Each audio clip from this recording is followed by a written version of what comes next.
Sa tuyo nga mas paspas ang transaksyon sa mga negosyante ug sa mga mamalitay sulod sa merkado publiko ning dakbayan sa Osamis niadto miaging tuig gilonsa ang palengke QRPH nga gihimo ang launching sulod sa public mall uban usab sa mga partner nga mga ahensya sa gobyerno ang DICT, DTI ug uban pa.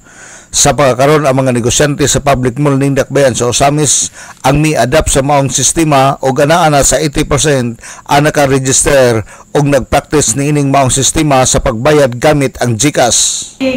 Una gyud ta sa DICT and DTI nga mag-adapt anang QR code. So to date, ang atoong merkado kay nag-launch man ta ato sa una no, daghan na kay nagpermiro.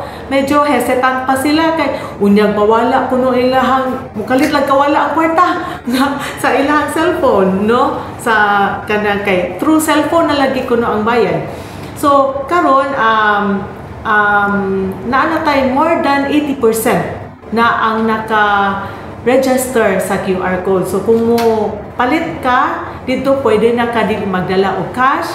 As long as na kay cellphone, you can scan the QR code and mag-transfer na dayon og funds. Mag-transfer na dayon sa imong bayad dito sa imuha sa tindahan. Si Konsyal Cecil Co, Chairman sa Committee on Economic Enterprise, sa karon pwede na ka mobayad diha sa public mall gamit ang imong GCash. Alang sa DXDD Radio Campana, ang radyo sa simbahan, WD45 Dudong Bargamento, Danag sa Dakbayan.